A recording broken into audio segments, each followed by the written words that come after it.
타인을 비판하는 것은 자신의 결점을 가리기 위한 가장 비겁한 수단이다. 니체가 남긴 이 문장 앞에서 우리는 잠시 멈추게 된다. 비겁하다. 그 단어가 묘하게 마음 한쪽을 건드린다. 누군가를 비판하는 것이 비겁한 일이라니. 우리는 그렇게 생각해 본 적이 있었던가? 오히려 우리는 비판을 용기 있는 행동이라고 여겨왔다. 잘못된 것을 잘못되었다고 말하는 것, 문제를 문제라고 지적하는 것, 그것이 정직한 태도라고 믿어왔다. 그런데 니체는 전혀 다른 이야기를 한다. 그는 비판을 비겁함이라고 부른다. 그것도 가장 비겁한 수단이라고. 이 문장은 우리를 불편하게 만든다. 왜냐하면 우리는 살아오면서 수없이 많은 비판을 해왔기 때문이다. 때로는 입 밖으로, 때로는 마음속으로. 누군가의 말투가 거슬렸고, 누군가의 행동이 이해되지 않았으며, 누군가의 선택이 어리석어 보였다. 그리고 그때마다 우리는 조용히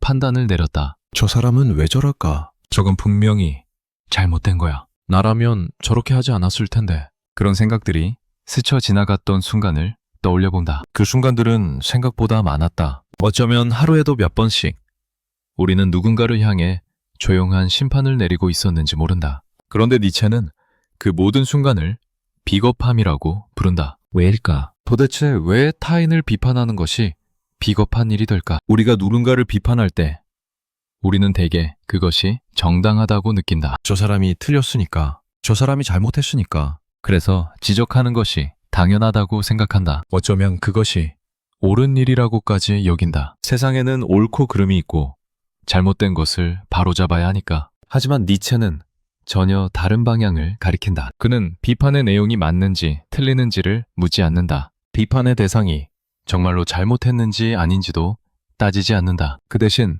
비판하는 행위 자체의 이면을 들여다본다. 우리가 손가락을 들어 누군가를 가리킬 때 정작 우리는 무엇을 하고 있는 것일까? 그 손가락 끝에는 상대방이 있지만 그 손가락의 시작점에는 우리 자신이 있다. 그 시작점에서 무슨 일이 벌어지고 있는 걸까? 이 질문 앞에서 우리는 조금 불편해진다. 왜냐하면 우리는 언제나 판단의 주체로 서 있었기 때문이다. 판단받는 쪽이 아니라 판단하는 쪽에 서 있을 때 우리는 묘하게 안전하다고 느꼈다. 그 위치에서 우리는 상대방보다 높은 곳에 있었다. 적어도 그렇게 느껴졌다. 저 사람은 저런 문제가 있지만 나는 그렇지 않다. 저 사람은 저런 실수를 했지만 나는 그러지 않았다. 그 느낌은 묘하게 편안했다. 그래서 우리는 반복했다. 누군가를 향해 속으로 평가를 내리고 그 평가 위에 서서 우리 자신을 바라보았다. 나는 저렇지 않다는 생각, 나는 저것보다 낫다는 느낌. 그것은 우리에게 일종의 안도감을 주었다. 세상에는 저런 사람도 있구나. 다행히 나는 아니구나. 그런데 니체는 바로 그 지점을 겨냥한다. 왜 우리는 그 안도감이 필요했을까? 왜 우리는 누군가의 결점을 확인함으로써 편안해졌을까? 혹시 그 편안함은 우리 안에 있는 무언가를 덮기 위한 것은 아니었을까? 니체가 말하는 비겁함은 바로 여기에 있다. 타인의 문제를 들춰내는 동안 우리는 우리 자신의 문제로부터 눈을 돌린다. 저 사람의 잘못을 지적하는 동안 우리는 우리 자신의 잘못을 보지 않아도 된다. 상대방의 약점에 집중하는 동안 우리는 우리 자신의 약점을 잊을 수 있다. 그것이 비겁함이다. 직접 마주하지 않는 것, 정면으로 바라보지 않는 것, 대신 다른 곳을 가리키며 시선을 돌리는 것. 그래서 비판은 때로 숨는 행위가 된다. 우리는 그것을 알지 못한 채 살아왔다. 아니, 어쩌면 알고 싶지 않았는지도 모른다. 누군가를 비판할 때 우리가 느끼는 그 미묘한 쾌감, 그 은밀한 만족감, 그것의 정체를 굳이 들여다보고 싶지 않았다. 그냥 저 사람이 문제인 거라고 생각하는 편이 훨씬 간단했으니까. 그런데 이 문장은 우리를 불편하게 만든다. 왜냐하면 이 문장은 조용히 거울을 들이밀기 때문이다. 너는 왜 그 사람을 비판했는가? 정말 그 사람 때문이었는가? 아니면 네 안에 있는 무언가 때문이었는가? 이 질문 앞에서 우리는 선뜻 대답하기 어렵다. 왜냐하면 솔직해지려면 용기가 필요하기 때문이다. 우리가 누군가를 비판했던 순간들을 하나씩 떠올려 본다. 어느 날 직장에서 동료의 실수를 보았다. 그 실수가 눈에 들어왔을 때 우리 마음속에서는 어떤 일이 일어났는가? 한심하다는 생각이 스쳤을지도 모른다. 나는 저런 실수는 하지 않는다는 확인이 뒤따랐을지도 모른다. 그리고 그 확인은 묘하게 우리를 안심시켰다. 또 어느 날 가족 중 누군가의 선택을 보았다. 왜 저럴까 하는 답답함이 밀려왔다. 내가 보기엔 명백히 잘못된 선택이었다. 그래서 속으로 혹은 밖으로 비판을 했다. 그런데 그 비판 뒤에는 무엇이 있었을까? 혹시 우리 자신도 비슷한 선택을 했던 과거가 있었던 건 아닐까? 그 과거를 직접 마주하는 대신 상대방의 선택을 탓하는 것이 더 쉬웠던 건 아닐까? 뉴스에 나오는 사람들을 보며 분노했던 적도 있다. 도대체 무슨 생각으로 저러는지 이해할 수 없다고 느꼈다. 그런데 그 분노의 밑바닥에는 무엇이 있었을까? 혹시 우리 안에도 비슷한 충동이 숨어 있었던 건 아닐까? 그래서 더 강하게 비판함으로써 나는 그런 사람이 아니라고 스스로에게 확인시키려 했던 건 아닐까? 길에서 스쳐 지나가는 낯선 사람을 보고도 우리는 판단을 내렸다. 옷차림을 보고, 표정을 보고, 걸음걸이를 보고 순간적으로 평가했다. 그 평가는 대부분 무의식적이었다. 하지만 분명히 일어났다. 그리고 그 평가 속에서 우리는 어떤 위치에 자신을 놓았다. 그 모든 순간 우리는 자연스럽게 평가의 자리에 앉았다. 마치 그것이 당연한 일인 것처럼. 그런데 그 순간 우리 안에서는 정말 무슨 일이 벌어지고 있었던 걸까? 동료의 실수를 볼 때 혹시 우리는 우리 자신의 불안을 느끼고 있었던 건 아닐까? 나도 실수할 수 있다는 두려움, 나도 저렇게 될 수 있다는 불안. 그래서 상대방을 더 강하게 비판함으로써 나는 저렇지 않다고 스스로에게 확인시키려 했던 건 아닐까? 가족의 선택이 답답하게 느껴졌을 때 혹시 우리는 우리 자신의 후회를 건드렸던 건 아닐까? 내가 했던 비슷한 선택들, 내가 놓쳤던 기회들, 내가 잘못 판단했던 순간들, 그것을 직접 마주하는 대신 상대방의 선택을 탓하는 것이 더 쉬웠던 건 아닐까? 낯선 사람을 평가할 때 혹시 우리는 우리 자신의 불안정함을 감추고 있었던 건 아닐까? 내가 어떻게 보이는지에 대한 불안, 내가 충분히 괜찮은 사람인지에 대한 의심. 그래서 다른 사람을 평가함으로써 적어도 나는 저것보다는 낫다고 확인하려 했던 건 아닐까? 이런 생각을 하면 마음이 복잡해진다. 왜냐하면 우리는 그동안 우리의 판단이 순수하다고 믿어왔기 때문이다. 내가 누군가를 비판할 때 그것은 오로지 상대방의 문제 때문이라고 생각했다. 나와는 상관없는 일이라고 여겼다. 객관적인 평가라고 믿었다. 그런데 니체는 그 믿음을 흔든다. 어쩌면 모든 비판에는 우리 자신이 숨어 있다. 타인을 향한 손가락질 뒤에는 우리 자신의 그림자가 있다. 그래서 니체의 이 문장은 단순한 도덕적 훈계가 아니다. 이것은 인간 심리에 대한 깊은 통찰이다. 우리는 왜 남을 비판하는가? 표면적으로는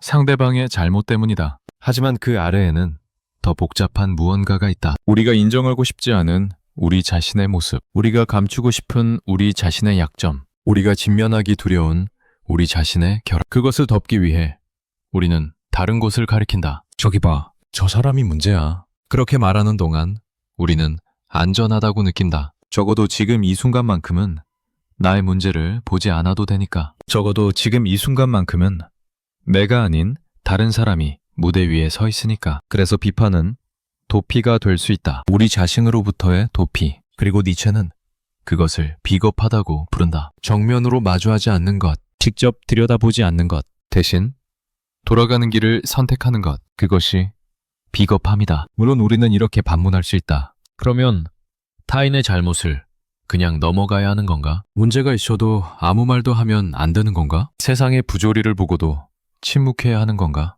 잘못된 것을 잘못되었다고 말하는 것조차 비겁한 일이 되는 건가? 니체가 말하려는 것은 그런 게 아니다. 그는 비판 자체를 하지 말라고 말하는 것이 아니다. 다만 비판하기 전에 먼저 우리 자신을 들여다보라고 말한다. 내가 왜 이 비판을 하려는지, 정말 상대방을 위한 것인지, 아니면 나 자신을 위한 것인지, 정말 문제를 해결하려는 것인지, 아니면 내 안에 무언가를 피하려는 것인지, 그 질문을 먼저 던지라는 것이다. 그러면 우리의 비판은 달라진다. 자기 자신을 먼저 마주한 사람의 비판은 다르다. 그 비판에는 겸손이 있다. 나도 완벽하지 않다는 것을 알기 때문이다. 그 비판에는 이해가 있다. 인간이 얼마나 쉽게 실수하는지 알기 때문이다. 그 비판에는 연민이 있다. 저 사람도 나와 같은 존재라는 것을 알기 때문이다. 반면 자기 자신을 피하는 사람의 비판은 날카롭다. 그 비판에는 우월감이 숨어 있다. 나는 저렇지 않다는 안도감이 묻어있다. 상대방을 낮춤으로써 자신을 높이려는 의도가 스며있다. 니체가 비겁하다고 부른 것은 바로 후자다. 우리는 살아오면서 얼마나 많은 판단을 내려왔는가. 그 판단들 중에서 정말 순수한 것은 얼마나 될까? 정말 상대방을 위한 것은 얼마나 있었을까? 우리 자신의 불안이나 두려움이나 열등감이 섞이지 않은 판단은 얼마나 있었을까? 이 질문 앞에서 우리는 솔직해지기 어렵다. 왜냐하면 우리는 스스로를 공정한 사람이라고 믿고 싶기 때문이다. 내 판단은 객관적이다. 내 비판은 정당하다. 그렇게 믿고 싶다. 그래야 우리는 계속해서 판단의 자리에 앉을 수 있다. 계속해서 다른 사람을 평가할 수 있다. 그런데 니체는 그 자리를 흔든다. 정말 그런가? 정말 너의 판단은 순수한가? 정말 너는 상대방을 보고 있는가? 아니면 너 자신을 피하고 있는가? 이 질문은 불편하다. 하지만 불편한 질문일수록 중요한 질문이다. 우리가 성장하는 것은 편안한 확인 속에서가 아니라 불편한 질문 앞에서다. 우리가 자신을 알아가는 것은 칭찬받을 때가 아니라 스스로를 의심할 때다. 니체의 이 문장은 그래서 초대장이다. 우리 자신을 들여다보라는 초대. 타인을 가리키기 전에 먼저 자신을 보라는 초대. 손가락을 들기 전에 그 손가락이 시작되는 곳을 확인하라는 초대. 우리는 이 초대를 받아들일 수도 있고 거부할 수도 있다. 거부하는 것은 쉽다. 그냥 이 문장을 무시하고 계속 예전처럼 살면 된다. 누군가의 잘못이 보이면 비판하고 누군가의 문제가 눈에 띄면 지적하면 된다. 그리고 그때마다 조용히 안도하면 된다. 나는 저렇지 않다고. 하지만 받아들이는 것도 가능하다. 다음에 누군가를 비판하고 싶은 충동이 들 때 잠시 멈추는 것이다. 그리고 물어보는 것이다. 지금 나는 정말 저 사람을 보고 있는가? 아니면 나 자신을 피하고 있는가? 이 짧은 멈춤이 모든 것을 바꿀 수 있다. 왜냐하면 그 멈춤 속에서 우리는 처음으로 우리 자신과 마주하기 때문이다. 그동안 우리는 바깥을 향해 살아왔다. 다른 사람들을 관찰하고 다른 사람들을 평가하고 다른 사람들과 비교했다. 그 모든 시선은 바깥을 향했다. 그리고 그 시선이 바깥을 향하는 동안 우리는 안쪽을 보지 않았다. 니체는 그 시선을 돌리라고 말한다. 안쪽을 보라고. 네 안에 무엇이 있는지 보라고. 네가 숨기고 있는 것이 무엇인지 보라고. 그것이 용기다. 비판하는 것은 쉽다. 하지만 자기 자신을 들여다보는 것은 어렵다. 남의 결점을 찾는 것은 쉽다. 하지만 자신의 결점을 인정하는 것은 어렵다. 손가락을 들어 다른 사람을 가리키는 것은 쉽다. 하지만 그 손가락을 내려놓고 자신을 바라보는 것은 어렵다. 니체가 비겁함의 반대로 제시하는 것은 바로 이 용기다. 자기 자신과 마주할 용기, 자신의 그림자를 인정할 용기. 타인에게서 불편함을 느낄 때 그 불편함의 뿌리가 어디에 있는지 물을 용기. 우리에게는 그 용기가 있는가? 아마도 우리는 완벽하지 않다. 완벽한 용기를 가진 사람은 없다. 그래서 우리는 앞으로도 누군가를 비판할 것이다. 누군가의 잘못을 지적하고 누군가의 선택을 평가할 것이다. 그것은 인간으로서 피할 수 없는 일인지도 모른다. 하지만 그때마다 이 문장을 떠올릴 수 있다면 어떨까? 타인을 비판하는 것은 자신의 결점을 가리기 위한 가장 비겁한 수단이다. 이 문장이 우리 안에 있다면 우리의 비판은 조금 달라질 것이다. 조금 더 신중해질 것이다. 조금 더 겸손해질 것이다. 조금 더 자기 자신을 포함할 것이다. 그것이 이 명언이 우리에게 줄 수 있는 선물이다. 비판을 멈추라는 것이 아니다. 비판하기 전에 먼저 너 자신을 보라는 것이다. 그리고 그 보는 행위 속에서 우리는 조금씩 더 정직한 사람이 되어간다. 우리는 모두 불완전하다. 그래서 우리는 남을 비판한다. 그리고 그 비판 속에는 종종 우리 자신이 숨어있다. 인정하기 어렵지만 그것이 진실이다. 니체는 그 진실을 보라고 말한다. 피하지 말고, 숨지 말고, 돌아가지 말고, 정면으로 바라보라고. 그것이 용기의 시작이다. 예전에 우리가 누군가를 판단했던 순간들이 있다. 그 순간들 중에서 정말 순수했던 것은 얼마나 될까? 돌아보면 그 판단들 속에 우리 자신의 불안이 얼마나 섞여 있었는지 가늠하기 어렵다. 어쩌면 우리가 가장 강하게 비판했던 것들은 우리 자신이 가장 두려워하던 것들이었는지도 모른다. 어쩌면 우리가 가장 용납할 수 없었던 타인의 모습은 우리 안에도 있는 모습이었는지도 모른다. 그것을 인정하는 것은 어렵다. 하지만 인정할 때 우리는 비로소 자유로워진다. 더 이상 숨길 것이 없기 때문이다. 더 이상 가릴 것이 없기 때문이다. 나도 불완전하다는 것, 나도 결점이 있다는 것, 그것을 인정할 때 우리는 타인을 다르게 바라볼 수 있다. 저 사람도 나처럼 불완전하구나. 저 사람도 나처럼 힘들어하고 있구나. 저 사람도 나처럼 실수하면서 살아가고 있구나. 그때 비판은 연민으로 바뀐다. 심판은 이해로 바뀐다. 손가락질은 손 내밀기로 바뀐다. 그것이 니체가 우리에게 보여주려는 것이다. 비판을 멈추라는 말이 아니라 비판의 이면을 보라는 말이다. 그리고 그 이면에는 언제나 우리 자신이 있다. 우리가 감추고 싶었던 우리 자신이, 우리가 인정하기 싫었던 우리 자신이, 그 우리 자신과 마주할 때 비로소 우리는 진정한 의미에서 타인을 볼 수 있다. 그리고 그때의 시선은 비판이 아니라 이해다. 심판이 아니라 공감이다. 거리두기가 아니라 다가감이다. 그래서 이 명언은 단순히 비판하지 말라는 윤리적 가르침이 아니다. 이것은 우리 자신을 만나는 길에 대한 이야기다. 타인을 통해 우리 자신을 발견하는 법에 대한 이야기다. 그리고 그 발견 속에서 더 진실한 인간이 되어가는 법에 대한 이야기다. 우리가 누군가를 향해 마음속으로 판단을 내릴 때 그 순간은 사실 선택의 순간이다. 그 판단을 그대로 밀고 나갈 것인가?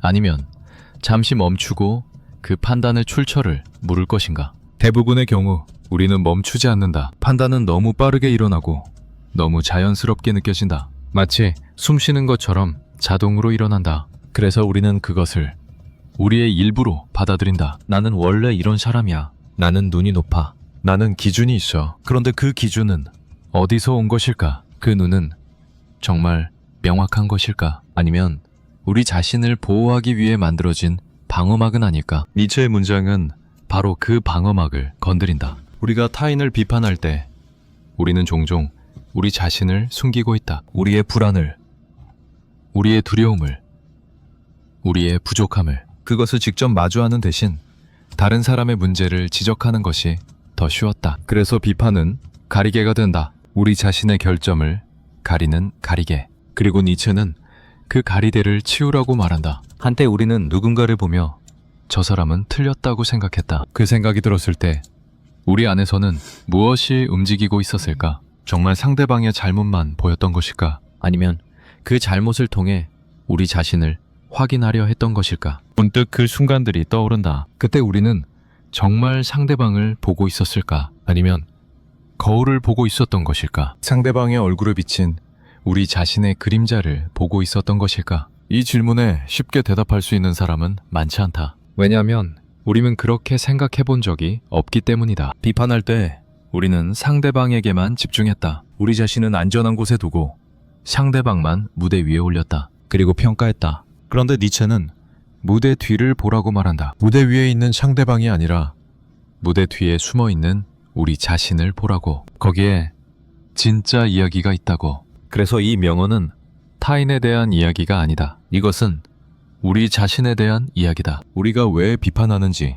우리가 무엇을 숨기고 있는지, 우리가 무엇을 두려워하는지, 그 모든 것이 비판이라는 행위 뒤에 숨어 있다. 그리고 그것을 볼 때 우리는 비로소 자신을 이해하기 시작한다. 누군가를 속으로 판단했던 순간 나는 정말 그 사람을 보고 있었을까? 이 질문을 가슴에 품고 우리는 다음 이야기로 나아간다. 비판은 어느 날 갑자기 시작되지 않는다. 그것은 천천히, 조용히 우리 안에 자리를 잡는다. 처음에는 아주 작은 것이었다. 누군가의 말이 마음에 걸렸고 누군가의 행동이 눈에 거슬렸다. 그때 우리는 속으로 작은 판단을 내렸다. 저건 좀 아닌 것 같은데. 나라면 저렇게 안 할 텐데. 그 판단은 스쳐 지나가는 생각처럼 가벼웠다. 별것 아닌 것처럼 느껴졌다. 그런데 그 작은 판단들이 쌓였다. 하나씩 하나씩. 어느새 그것은 습관이 되었다. 우리는 의식하지 못한 채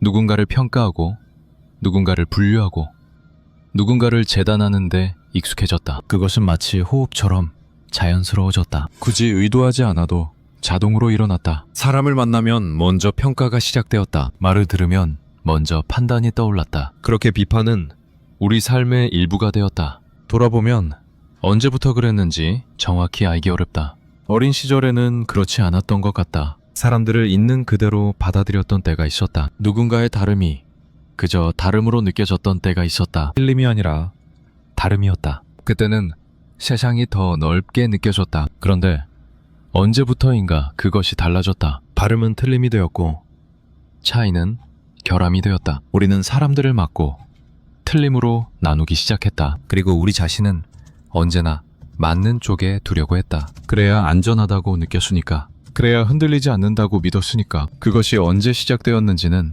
사람마다 다르다. 혹시 처음 상처를 받았을 때였을까? 누군가의 말에 마음이 찢어지는 듯한 아픔을 느꼈던 순간, 그때 우리는 다시는 이렇게 당하지 않겠다고 다짐했는지도 모른다. 그리고 방어막을 세우기 시작했다. 먼저 공격하면 공격당하지 않는다는 것을 배웠다. 먼저 판단하면 판단당하지 않는다는 것을 깨달았다. 그래서 비판은 방패가 되었다. 나를 지키는 방패. 누군가를 향해 손가락을 들고 있는 동안 그 손가락은 나를 향하지 않는다. 누군가의 문제를 지적하고 있는 동안 나의 문제는 가려진다. 무대 위에 다른 사람을 세워놓으면 나는 무대 뒤에서 안전하게 숨을 수 있다. 우리는 그것을 배웠다. 의식적으로 배운 것은 아니다. 하지만 살아가면서 자연스럽게 체득했다. 비판은 보호막이 될 수 있다는 것에, 타인을 향한 시선은 나를 향한 시선을 막아준다는 것을. 그래서 우리는 반복했다. 한 번, 두 번, 수없이 많이. 그리고 그 반복 속에서 비판은 습관이 되었다. 습관이 된 비판은 더 이상 선택이 아니었다. 그것은 자동 반응이 되었다. 누군가를 보면 먼저 문제점이 눈에 들어왔다. 누군가의 말을 들으면 먼저 반박할 거리가 떠올랐다. 칭찬보다 지적이 먼저 나왔고 이해보다 평가가 먼저 일어났다. 그것이 나의 방식이 되었다. 그리고 우리는 그것을 자신의 성격이라고 생각했다. 나는 원래 눈이 높은 사람이야. 나는 원래 기준이 확실한 사람이야. 나는 원래 틀린 것을 그냥 넘기지 못하는 사람이야. 그런데 정말 그것이 원래의 나였을까? 아니면 살아오면서 만들어진 나였을까? 어딘가에서 상처받고, 어딘가에서 실망하고, 어딘가에서 두려워하면서 조금씩 쌓아 올린 방어막이 굳어져서 나처럼 보이게 된 것은 아닐까? 그 생각을 하면 마음이 복잡해진다. 왜냐하면 그 방어막 뒤에는 연약한 무언가가 있기 때문이다. 우리가 그토록 열심히 지키려 했던 그것은 무엇이었을까? 아마도 인정받고 싶은 마음이었을 것이다. 괜찮은 사람으로 보이고 싶은 마음, 부족하지 않은 사람으로 여겨지고 싶은 마음, 사랑받을 만한 사람이라는 확인을 받고 싶은 마음. 그 마음이 너무 간절했기 때문에 우리는 그것이 위협받는 상황을 견딜 수 없었다. 누군가가 나를 비판하면 무너질 것 같았다. 누군가가 나의 결점을 지적하면 부서질 것 같았다. 그래서 먼저 공격했다. 상대방의 결점을 먼저 찾으면 나의 결점은 상대적으로 작아 보인다. 상대방을 먼저 깎아내리면 나는 상대적으로 높아 보인다. 그것이 우리가 찾은 생존 방식이었다. 그런데 그 방식은 우리를 어디로 데려갔을까? 돌아보면 그 방식은 우리를 더 외롭게 만들었다. 비판하는 사람 곁에는 사람이 모이지 않는다. 판단하는 눈빛 앞에서는 마음을 열기 어렵다. 우리가 방패를 들고 있는 동안 다른 사람들은 조용히 물러났다. 그들도 상처받고 싶지 않았으니까. 그들도 평가받고 싶지 않았으니까. 그래서 방패는 우리를 지켜주는 동시에 고립시켰다. 안전하지만 외로운 곳. 그곳에 우리는 서 있었다. 그리고 그 외로움을 채우기 위해 또다시 비판했다. 저 사람들이 문제야. 저 사람들이 나를 이해하지 못하는 거야. 내가 외로운 건 저 사람들 탓이야. 그렇게 비판은 다시 비판을 낳았다. 악순환이었다. 우리는 그 순환 속에서 점점 더 단단한 방패를 쌓아 올렸다. 그리고 그 방패 뒤에서 점점 더 외로워졌다. 방패가 두꺼워질수록 세상과의 거리는 멀어졌다. 사람들과의 연결은 약해졌다. 그런데도 우리는 방패를 내려놓지 못했다. 왜냐하면 두려웠으니까. 방패 없이 세상과 마주하는 것이 두려웠다. 나의 연약함을 드러내는 것이 두려웠다. 나의 결점이 보이는 것이 두려웠다. 그래서 계속 방패를 들고 있었다. 계속 다른 사람을 가리키고 있었다. 그것이 우리의 선택이었다. 의식적으로 한 선택은 아니었지만 분명히 선택이었다. 매 순간 우리는 방패를 들 것인지 내려놓을 것인지 선택할 수 있었다. 하지만 대부분의 경우 우리는 방패를 들었다. 그것이 더 안전하게 느껴졌으니까. 그런데 그 선택이 쌓이고 쌓여서 지금의 우리가 되었다. 비판하는 것이 익숙한 사람, 판단하는 것이 편한 사람, 다른 사람의 문제를 먼저 보는 사람. 그것이 지금의 우리다. 물론 우리만 그런 것은 아니다. 많은 사람들이 비슷한 방식으로 살아간다. 그것은 어쩌면 인간의 보편적인 모습인지도 모른다. 누구나 상처받고 싶지 않고 누구나 자신을 지키고 싶으니까. 하지만 그렇다고 해서 그 방식이 우리를 행복하게 해주지는 않았다. 방패 뒤에서 우리는 안전했지만 행복하지 않았다. 보호받았지만 연결되지 않았다. 상처받지 않았지만 사랑받지도 못했다. 그것이 비판이라는 방패의 배가였다. 우리는 그 대가를 치르면서 살아왔다. 살아오면서 우리는 수많은 사람들과 관계를 맺었다. 가족이 있었고, 친구가 있었고, 동료가 있었다. 그 관계들 속에서 우리는 비판의 방패를 들었을 때도 있었고, 그것을 내려놓았을 때도 있었다. 돌아보면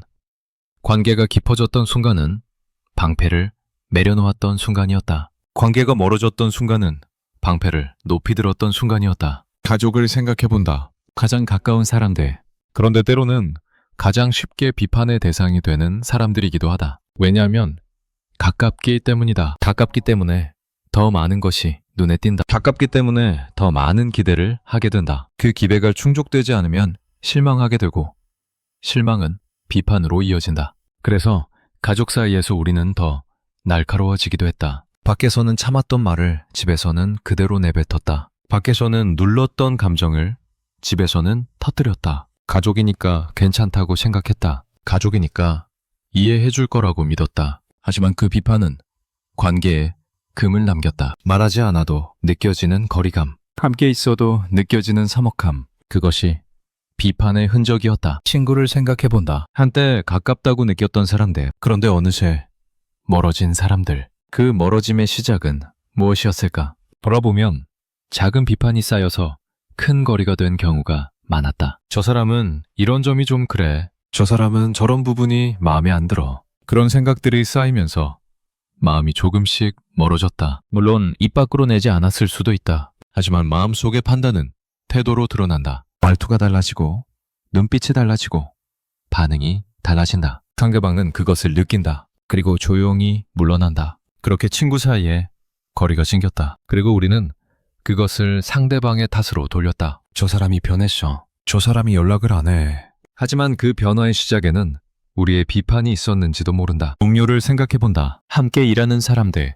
그들에 대한 평가는 끊임없이 일어났다. 저 사람은 일을 저렇게 하더라. 저 사람은 능력이 좀 떨어지더라. 저 사람은 성격이 좀 그렇더라. 그런 판단들이 머릿속에서 끊임없이 만들어졌다. 그 판단들은 우리를 보호해주는 것 같았다. 상대방의 문제를 명확히 함으로써 나의 위치를 확인할 수 있었으니까. 하지만 그 판단들은 동시에 협력을 어렵게 만들었다. 마음을 열지 않는 사람과 함께 일하는 것은 힘든 일이니까. 그래서 일은 더 힘들어졌고 관계는 더 피곤해졌다. 이 모든 것이 비판이라는 선택의 결과였다. 물론 그 선택에는 이유가 있었다. 우리는 보호받고 싶었다. 상처받고 싶지 않았다. 그래서 방패를 들었다. 그것은 이해할 수 있는 일이다. 누구나 자신을 지키고 싶으니까. 하지만 그 방패가 우리에게만 영향을 미치는 것은 아니었다. 방패는 다른 사람들에게도 영향을 미쳤다. 우리의 비판은 상대방에게 상처가 되었다. 우리의 판단은 상대방에게 거리감을 주었다. 그리고 그 거리감은 다시 우리에게 외로움으로 돌아왔다. 모든 것은 연결되어 있었다. 비판은 우리를 보호하는 것처럼 보였지만 동시에 우리를 고립시켰다. 그것을 인식하는 것은 쉽지 않다. 왜냐하면 우리는 비판의 원인을 언제나 밖에서 찾았기 때문이다. 내가 비판하는 건 저 사람이 잘못했기 때문이야. 내가 판단하는 건 저 상황이 문제가 있기 때문이야. 그렇게 생각하면 나는 잘못이 없다. 나는 그저 사실을 말하고 있을 뿐이다. 하지만 니체의 문장은 그 논리를 뒤집는다. 비판하는 것은 상대방의 문제가 아니라 나의 문제일 수 있다. 내가 무언가를 피하고 있기 때문에 비판하는 것일 수 있다. 그렇다면 우리는 무엇을 피하고 있었던 걸까? 아마도 우리 자신을 마주하는 것을 피하고 있었을 것이다. 나의 부족함을 인정하는 것, 나의 실수를 받아들이는 것, 나의 연약함을 드러내는 것. 그것들이 너무 두려웠기 때문에 우리는 다른 곳을 바라보았다. 저 사람의 부족함, 저 사람의 실수, 저 사람의 약점. 그것에 집중하는 동안 나는 안전했다. 하지만 그 안전은 진짜 안전이 아니었다. 그것은 회피였다. 문제를 해결한 것이 아니라 잠시 눈을 돌린 것뿐이었다. 그래서 문제는 여전히 남아 있었다. 우리가 인정하지 않으려 했던 나의 모습, 우리가 마주하지 않으려 했던 나의 그림자, 그것은 사라지지 않았다. 다만 어둠 속에 숨어 있을 뿐이었다. 그리고 때때로 그것은 불쑥 모습을 드러냈다. 우리가 가장 피하고 싶었던 순간에 누군가 나를 비판했을 때 우리가 유난히 화가 났던 이유가 거기에 있다. 그 비판이 내 안의 그림자를 건드렸기 때문이다. 내가 알면서도 외면하고 있던 것, 내가 느끼면서도 부정하고 있던 것, 그것을 상대방이 말로 꺼냈을 때 우리는 견딜 수 없었다. 그래서 더 강하게 반격했다. 상대방을 더 세게 비판했다. 너는 뭐가 그렇게 잘났어? 너는 얼마나 완벽한데? 그렇게 공격함으로써 나를 방어했다. 하지만 그 방어는 문제를 키웠을 뿐이다. 갈등은 깊어졌고 관계는 멀어졌고 마음의 상처는 더 커졌다. 그것이 비판의 악순환이다. 비판으로 나를 지키려 하면 할수록 지켜야 할 것이 더 많아진다. 방패를 높이 들면 들수록 세상과의 거리는 더 멀어진다. 그리고 그 거리감은 다시 두려움이 되어 더 강한 비판을 낳는다. 이 순환에서 빠져나오는 것은 쉽지 않다. 왜냐하면 그것은 오랜 시간에 걸쳐 형성된 습관이기 때문이다. 습관은 의지만으로 바꾸기 어렵다. 그것은 우리의 신경회로에 새겨져 있다. 특정한 상황이 오면 자동으로 반응이 일어난다. 누군가의 행동이 눈에 거슬리면 자동으로 비판이 떠오른다. 그것을 막기 위해서는 의식적인 노력이 필요하다. 하지만 그보다 먼저 필요한 것이 있다. 인식이다. 내가 비판을 습관으로 삼고 있다는 것을 인식하는 것. 그 비판이 나를 지키는 방패라는 것을 인식하는 것. 그 방패 뒤에 연약한 내가 숨어 있다는 것을 인식하는 것. 그 인식이 첫걸음이다. 인식하면 선택할 수 있다. 다음에 비판하고 싶은 충동이 올 때 잠시 멈출 수 있다. 그리고 물어볼 수 있다. 지금 나는 정말 저 사람의 문제를 보고 있는가? 아니면 나 자신의 무언가를 피하고 있는가? 그 질문 하나가 모든 것을 바꿀 수 있다. 요즘 젊은 친구들 사이에서 흔히 하는 말이 있다. 누군가의 행동이 마음에 안 들면 나와 맞지 않는다고 선을 긋는다. 이 사람은 나와 안 맞아. 저 사람은 내 스타일이 아니야. 그렇게 쉽게 관계를 정리한다. 물론 그것이 때로는 필요한 일이다. 모든 사람과 잘 지낼 수는 없으니까. 하지만 그 쉬운 선 긋기가 습관이 되면 우리는 결국 혼자 남게 된다. 왜냐하면 완벽하게 맞는 사람은 없기 때문이다. 누구에게나 마음에 안 드는 부분이 있다. 누구에게나 거슬리는 점이 있다. 그것을 이유로 계속 선을 그으면 결국 우리 곁에는 아무도 남지 않는다. 그것은 비판의 다른 형태다. 직접적으로 비판하지는 않지만 마음속으로 판단하고 선을 긋는 것. 그것도 방패다. 나를 보호하기 위한 방패. 하지만 그 방패는 결국 나를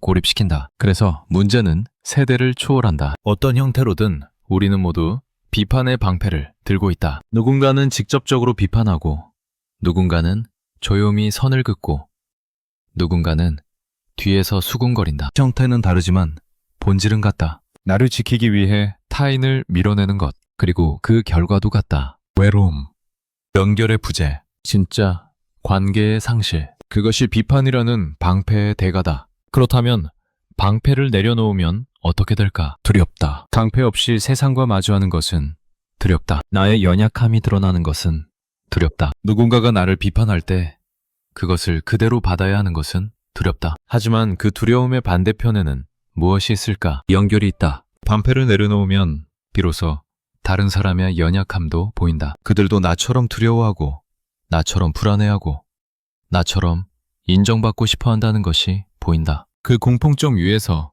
진짜 연결이 일어난다. 비판은 거리를 만들지만 이해는 다리를 놓는다. 판단은 벽을 쌓지만 공감은 문을 연다. 그것을 알면서도 우리는 방패를 쉽게 내려놓지 못한다. 왜냐하면 두려움이 너무 강하기 때문이다. 하지만 아주 조금씩 내려놓는 것은 가능하다. 다음에 누군가를 비판하고 싶을 때 그냥 멈추는 것이다. 말하지 않는 것이다. 그리고 그 충동이 지나가기를 기다리는 것이다. 처음에는 어색하고 불편할 것이다. 뭔가 말해야 할 것 같고 지적해야 할 것 같은 느낌이 들 것이다. 하지만 참는 것이다. 그리고 그 순간 나 안에서 무슨 일이 일어나는지 지켜보는 것이다. 비판하고 싶은 충동 뒤에는 무엇이 있는가? 불안이 있는가? 두려움이 있는가, 열등감이 있는가, 상처가 있는가, 그것을 느끼는 것이다. 판단하지 말고 그냥 느끼는 것이다. 그것이 방패를 내려놓는 시작이다. 우리는 살아오면서 비판을 하나의 태도로 굳혀왔다. 그것은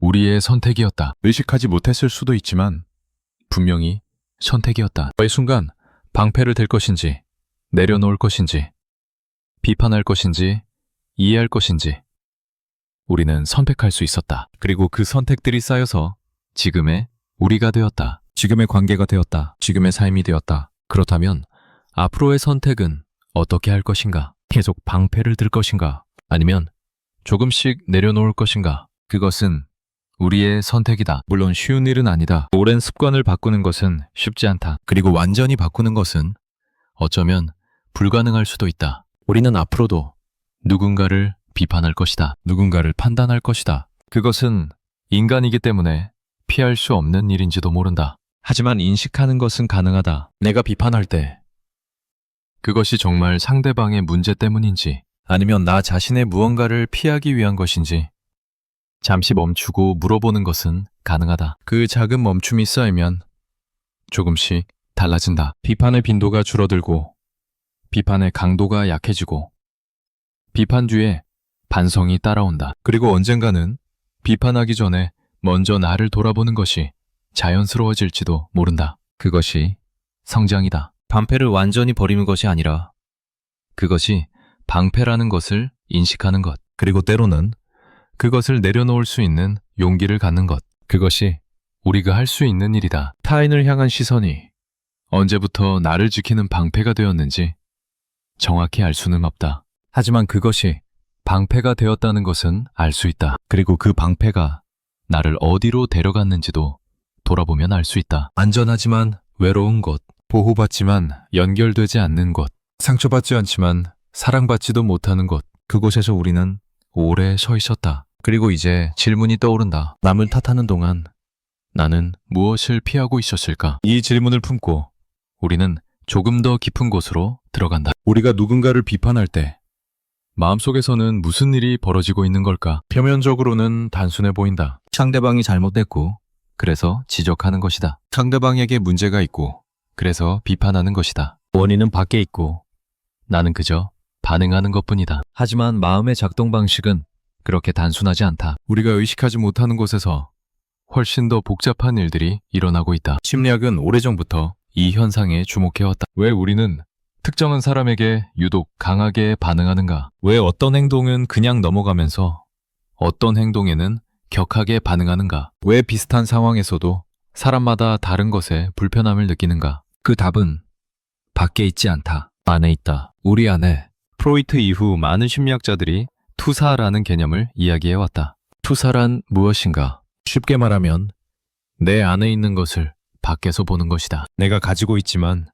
인정하고 싶지 않은 것을 다른 사람에게서 발견하는 것이다. 마치 영사기와 같다. 영사기 안에 필름이 있어야 스크린에 영상이 나타난다. 필름이 없으면 아무것도 보이지 않는다. 우리가 다른 사람에게서 무언가를 볼 때 그것은 우리 안에 그에 해당하는 무언가가 있기 때문이다. 물론 이것은 비유다. 모든 비판이 투사인 것은 아니다. 정말로 상대방에게 문제가 있는 경우도 있다. 하지만 우리가 유난히 강하게 반응할 때, 유난히 감정적으로 될 때, 그때는 한번 생각해 볼 필요가 있다. 이 강한 반응은 어디서 오는 걸까? 정말 저 사람 때문일까? 아니면 나 안에 있는 무언가가 건드려졌기 때문일까? 윤이라는 심리학자는 그림자라는 개념을 제시했다. 그림자란 우리가 인정하지 않는 우리 자신의 일부다. 우리 안에 분명히 존재하지만 우리가 보고 싶지 않아서 어둠 속에 밀어넣은 것들이다. 우리는 모두 그림자를 가지고 있다. 완벽한 사람은 없다. 누구나 부정적인 충동이 있고 이기적인 면이 있고 어둡고 추한 부분이 있다. 하지만 우리는 그것을 인정하고 싶지 않다. 나는 그런 사람이 아니야. 나는 저렇지 않아. 그렇게 부정하면서 그것을 의식의 바깥으로 밀어낸다. 하지만 밀어낸다고 해서 사라지는 것은 아니다. 그것은 여전히 우리 안에 있다. 다만 보이지 않는 곳에 숨어 있을 뿐이다. 그리고 그 그림자는 종종 다른 사람을 통해 모습을 드러낸다. 우리가 누군가에게서 유난히 거슬리는 점을 발견할 때 그것은 종종 우리 자신의 그림자와 관련이 있다. 내가 숨기고 있는 것을 저 사람이 드러내고 있기 때문에 불편한 것이다. 내가 억누르고 있는 것을 저 사람이 표현하고 있기 때문에 화가 나는 것이다. 예를 들어 이기적인 사람을 유난히 싫어하는 사람이 있다. 그 사람은 자신이 이기적이지 않다고 믿는다. 나는 항상 다른 사람을 먼저 생각해. 나는 배려심이 깊어. 하지만 어쩌면 그 사람 안에도 이기적인 충동이 있을 수 있다. 다만 그것을 철저히 억누르고 있을 뿐이다. 그래서 다른 사람의 이기적인 모습을 볼 때 강하게 반응하는 것이다. 저 사람이 내가 억누르고 있는 것을 거리낌 없이 표현하고 있으니까 나는 그렇게 하고 싶어도 참고 있는데 저 사람은 아무렇지 않게 하고 있으니까 그 불공평함이 분노를 일으킨다. 하지만 그 분노의 진짜 원인은 상대방이 아니다. 내 안에서 억눌린 것이 건드려졌기 때문이다. 이것은 불편한 진실이다. 왜냐하면 우리는 우리의 반응이 정당하다고 믿고 싶기 때문이다. 내가 화가 난 건 저 사람이 잘못했기 때문이야. 내가 비판하는 건 저 상황이 문제가 있기 때문이야. 그렇게 믿으면 편하다. 나는 잘못이 없고 문제는 밖에 있다. 하지만 심리학은 그것이 전부가 아니라고 말한다. 우리의 반응에는 우리 자신이 담겨 있다. 특히 강한 감정적 반응에는 더더욱 그렇다. 냉정하게 지적하는 것과 감정적으로 비난하는 것은 다르다. 문제를 객관적으로 분석하는 것과 화를 내며 공격하는 것은 다르다. 후자의 경우 거기에는 분명히 나의 무언가가 개입되어 있다. 그것을 인식하는 것이 중요하다. 왜냐하면 인식해야 자유로워질 수 있기 때문이다. 내가 왜 이렇게 강하게 반응하는지 모르면 나는 계속해서 같은 패턴을 반복한다. 비슷한 유형의 사람을 만날 때마다 같은 방식으로 화를 내고 같은 방식으로 비판하고 같은 방식으로 갈등을 겪는다. 그리고 그것이 왜 반복되는지 알지 못한다. 하지만 내 안에 있는 그림자를 인식하면 달라진다. 아, 내가 저 사람에게 이렇게 반응하는 건 저 사람 때문만이 아니구나. 내 안에도 비슷한 것이 있고 그것이 건드려진 거구나. 그렇게 인식하면 반응의 강도가 줄어든다. 상대방을 더 객관적으로 볼 수 있게 된다. 그것이 자기 이해의 힘이다. 외과학도 비슷한 이야기를 한다. 우리의 뇌는 위협을 감지하면 즉각적으로 반응한다. 이것을 흔히 투쟁, 도피 반응이라고 부른다. 위험이 닥치면 싸우거나 도망치는 것이다. 이것은 생존을 위한 본능적인 메커니즘이다. 그런데 현대를 살아가는 우리에게 위협은 대부분 물리적인 것이 아니다. 호랑이가 덮치는 것이 아니라 누군가의 말이 마음을 상하게 한다. 목숨이 위험한 것이 아니라 자존심이 상처받는다. 하지만 뇌는 이 두 가지를 비슷하게 처리한다. 자아가 위협받으면 마치 생명이 위협받는 것처럼 반응한다. 그래서 누군가 나를 비판하면 뇌는 경보를 울린다. 위험하다. 공격받고 있다. 방어해야 한다. 그리고 그 방어의 가장 흔한 형태가 역공격이다. 나를 비판한 상대방을 비판하는 것이다. 상대방의 결점을 들추어내서 나의 상처를 상쇄시키려는 것이다. 너도 별거 아니잖아. 너도 문제 있잖아. 그렇게 말함으로써 균형을 맞추려는 것이다. 이것은 의식적인 전략이 아니다. 무의식적으로, 자동으로 일어나는 반응이다. 뇌가 스스로를 보호하기 위해 작동시키는 방어 기제다. 그래서 비판은 종종 방어의 형태를 띈다. 공격하는 것처럼 보이지만 실제로는 방어하고 있는 것이다. 밖으로 향하는 것처럼 보이지만 실제로는 안을 지키려는 것이다. 이것을 이해하면 비판을 다르게 볼 수 있다. 누군가 나를 강하게 비판할 때 그 사람이 나쁜 사람이라서 그런 게 아닐 수 있다. 그 사람 안에서 무언가가 위협받고 있기 때문일 수 있다. 그 사람의 그림자가 건드려졌기 때문일 수 있다. 그렇게 보면 비판하는 사람에 대한 연민이 생긴다. 저 사람도 힘든 거구나. 저 사람도 무언가를 지키려고 안간힘을 쓰고 있구나. 저 사람의 공격은 사실 저 사람의 상처에서 나온 것이구나. 물론 그렇다고 해서 부당한 비판을 그냥 받아들이라는 것은 아니다. 경계를 설정하는 것은 필요하다. 자신을 보호하는 것도 중요하다. 하지만 상대방의 비판에 똑같이 비판으로 맞서기 전에 한번 생각해 볼 수 있다. 저 사람은 왜 저렇게 반응하는 걸까? 저 사람 안에서 무슨 일이 일어나고 있는 걸까? 그 질문이 갈등의 온도를 낮춘다. 반응을 늦추고 이해를 가능하게 한다. 같은 원리가 우리 자신에게도 적용된다. 내가 누군가를 강하게 비판하고 싶을 때 한번 멈춰볼 수 있다. 지금 내 안에서 무슨 일이 일어나고 있는 걸까? 왜 이렇게 강하게 반응하는 걸까? 저 사람의 어떤 점이 나의 어떤 부분을 건드린 걸까? 그 질문은 불편하다. 왜냐하면 그것은 화살을 밖에서 안으로 돌리는 것이기 때문이다. 상대방을 조준하고 있던 화살을 나 자신에게로 돌리는 것이기 때문이다. 하지만 그 불편함 속에서 진짜 이해가 시작된다. 나 자신에 대한 이해, 그리고 그 이해가 깊어지면 타인에 대한 이해도 깊어진다.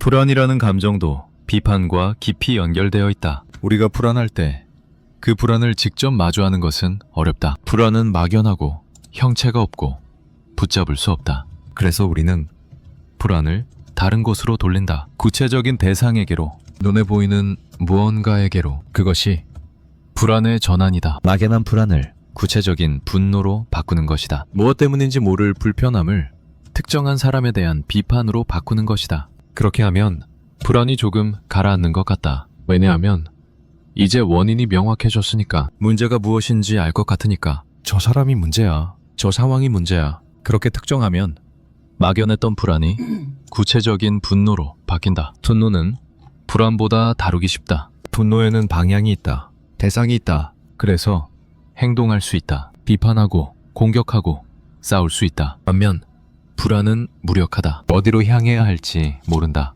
그래서 견디기 어렵다. 우리의 마음은 무의식적으로 이 변환을 수행한다. 견디기 어려운 불안을 다루기 쉬운 분노로 바꾼다. 그리고 그 분노를 비판의 형태로 표출한다. 하지만 이것은 근본적인 해결이 아니다. 불안의 원인을 다루지 않고 그것을 다른 곳으로 돌려놓은 것뿐이기 때문이다. 그래서 비판을 해도 마음이 편해지지 않는다. 잠시 후련한 것 같다가도 금방 다시 불편해진다. 왜냐하면 진짜 문제는 해결되지 않았으니까. 이것을 이해하면 비판의 충동이 올 때 한 번 더 생각해 볼 수 있다. 지금 내가 정말 저 사람에게 화가 난 건가?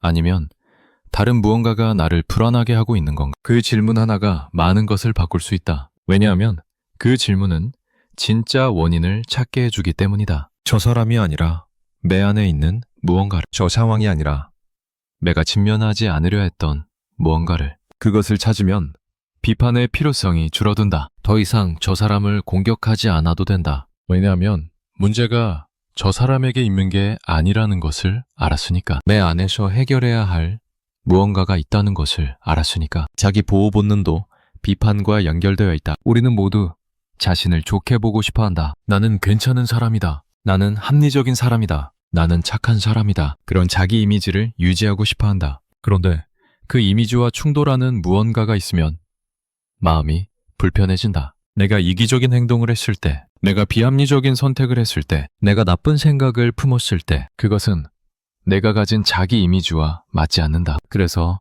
인지 부조화가 생긴다. 인지 부조화는 불편하다. 마음이 찢어지는 것 같은 느낌이다. 나는 착한 사람인데 왜 나쁜 행동을 했지?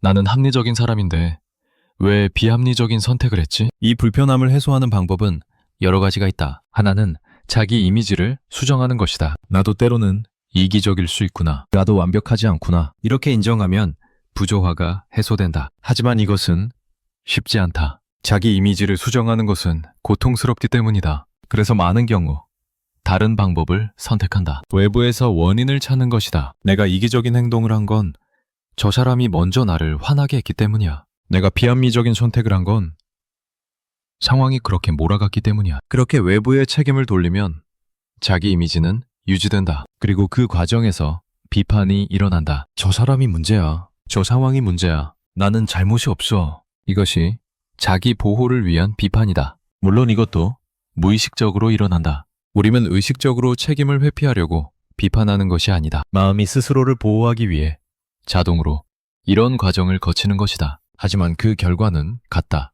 비판은 늘어나고 자기 이해는 줄어든다. 책임은 밖으로 나가고 성장의 기회는 사라진다. 이것을 이해하면 비판할 때 한 번 더 생각해 볼 수 있다. 지금 내가 비판하는 건 정말 저 사람 때문인가? 아니면 나 자신을 보호하려는 건가? 혹시 내가 인정하고 싶지 않은 무언가가 있는 건 아닌가? 그 질문은 용기를 필요로 한다. 왜냐하면 나 자신의 결점을 들여다봐야 하기 때문이다. 내가 애써 외면하고 있던 것을 마주해야 하기 때문이다. 하지만 그 용기 있는 질문이 진짜 변화를 가져온다. 완벽함에 대한 환상을 버리고 불완전한 나를 받아들일 우리는 비로소 다른 사람의 불완전함도 받아들일 수 있다. 나도 실수한다는 것을 인정할 때 다른 사람의 실수에 덜 가혹해진다. 나도 때로는 이기적이라는 것을 인정할 때 다른 사람의 이기심에 덜 분노한다. 나도 약하다는 것을 인정할 때 다른 사람의 약함에 덜 경멸적이 된다. 그것이 자기 수용의 힘이다. 자기 수용은 자기 정당화가 아니다. 내가 잘못해도 괜찮아 라고 말하는 것이 아니다. 나는 완벽하지 않고 그것을 인정한다 라고 말하는 것이다. 인정하되 거기서 멈추지 않고 더 나아지려고 노력하는 것이다. 그러면 비판의 필요성이 줄어든다. 왜냐하면 더 이상 다른 사람을 깎아내려서 나를 높일 필요가 없기 때문이다. 이미 나의 불완전함을 받아들였기 때문이다. 더 이상 나를 완벽하게 보이게 하기 위해 다른 사람의 결점을 들춰낼 필요가 없기 때문이다. 그때 비로소 다른 사람을 있는 그대로 볼 수 있다. 판단 없이, 비교 없이, 공격 없이.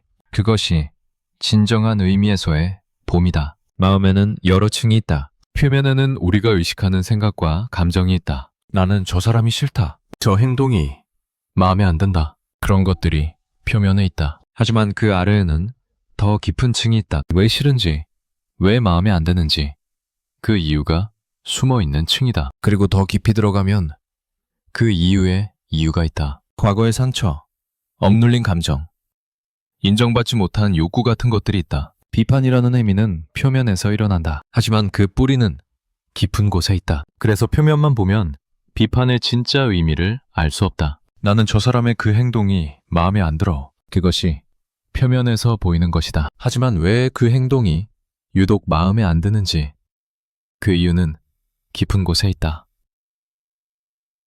어쩌면 그 행동이 내가 오래전에 억눌렀던 무언가를 건드렸기 때문일 수 있다. 어쩌면 그 행동이 내가 인정받지 못했던 상처를 자극했기 때문일 수 있다. 어쩌면 그 행동이 내가 두려워하는 나 자신의 모습을 보여주었기 때문일 수 있다. 이런 것들은 표면에서는 보이지 않는다. 깊이 들어가야 보인다. 그래서 자기 이해에는 시간이 필요하다. 한 번의 질문으로 모든 것을 알 수는 없다. 하지만 질문을 던지기 시작하면 조금씩 보이기 시작한다. 내가 왜 이렇게 반응하는지, 내 안에 무엇이 있는지, 어떤 상처가 있고 어떤 두려움이 있는지 그것을 알아가는 과정이 자기 이해, 그리고 그 자기 이해가 깊어질수록 비판의 패턴이 바뀐다. 예전에는 무조건 반응했던 것에 이제는 멈추고 생각하게 된다. 예전에는 당연하게 느꼈던 불편함이 이제는 질문거리가 된다. 왜 나는 이것에 불편해하는 걸까? 왜 나는 이 사람에게 이렇게 반응하는 걸까? 그 질문이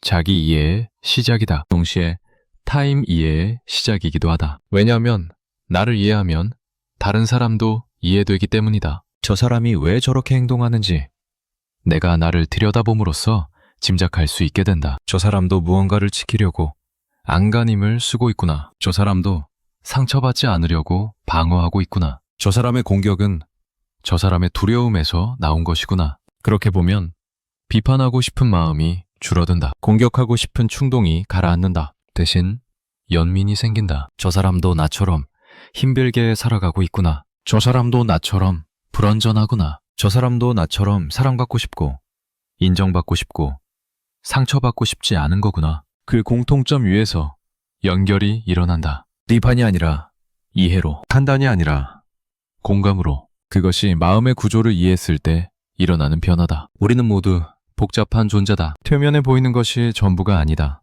그 아래에 수많은 층이 있다. 상처가 있고 두려움이 있고 욕구가 있고 그림자가 있다. 그것들이 서로 얽혀서 우리의 반응을 만들어낸다. 비판도 그중 하나다. 비판은 단순히 상대방의 잘못을 지적하는 것이 아니다. 그 안에는 나의 상처가 있고 나의 두려움이 있고 나의 그림자가 있다. 그것을 모르면 나는 계속해서 비판한다. 상대방이 문제라고 믿으면서. 하지만 그것을 알면 멈출 수 있다. 비판하기 전에 나를 먼저 들여다볼 수 있다. 내 안에서 무슨 일이 일어나고 있는지 확인할 수 있다. 그리고 그것이 정말 상대방의 문제인지 아니면 내 안의 무언가인지 구분할 수 있다. 그 구분이 명확해질 때 비판은 줄어든다. 왜냐하면 많은 경우 비판의 원인은 밖에 있지 않기 때문이다. 안에 있다. 우리 안에. 그것을 인정하는 것은 쉽지 않다. 하지만 인정할 때 우리는 비로소 자유로워진다. 더 이상 밖을 향해 화살을 쏘지 않아도 된다. 더 이상 다른 사람을 적으로 만들지 않아도 된다. 대신 안을 들여다보고 거기서 답을 찾을 수 있다. 그것이 진짜 해결이다. 밖을 바꾸려고 애쓰는 것이 아니라 안을 이해하는 것. 상대방을 고치려고 하는 것이 아니라 나를 알아가는 것. 그 과정에서 비판은 자연스럽게 줄어든다. 왜냐하면 더 이상 비판이 필요 없기 때문이다. 내 안의 불편함을 다른 사람에게 투사하지 않아도 되기 때문이다. 내 안의 그림자를 다른 사람에게서 찾지 않아도 되기 때문이다. 그것이 마음의 구조를 이해하는 것의 힘이다. 이해하면 선택할 수 있다. 자동으로 반응하는 대신 의식적으로 선택할 수 있다. 비판할 것인지, 멈출 것인지, 공격할 것인지, 이해할 것인지, 밖을 볼 것인지, 안을 볼 것인지, 그 선택이 우리의 삶을 바꾼다. 관계를 바꾼다. 우리 자신을 바꾼다. 살아오면서 우리는 수많은 사람들에게 불편함을 느꼈다. 그때마다 우리는 그 불편함의 원인을 상대방에게서 찾았다. 저 사람이 저래서 불편해. 저 행동이 그래서 싫어. 하지만 어쩌면 그 불편함의 일부는 내 안에서 온 것이었을 수 있다. 내가 인정하지 않으려 했던 나 자신의 모순. 내가 보고 싶지 않았던 나 자신의 그림자. 그것이 상대방을 통해 보였기 때문에 불편했던 것일 수 있다. 그것을 인식하면 불편함은 선물이 된다. 나를 알아가는 기회가 된다. 저 사람에게서 느끼는 불편함이 사실은 내 안에 무언가를 가리키고 있다면 그것은 나를 이해하는 열쇠가 된다. 그래서 이제 질문을 던져본다. 내가 누군가에게 느꼈던 불편함은 혹시 나 자신의 그림자는 아니었을까? 이 질문을 품고 우리는 더 넓은 시선으로 나아간다. 한 발짝 물러서서 바라본다. 지금까지 우리는 비판이라는 행위를 게임의 차원에서 들여다보았다. 내가 왜 비판하는지,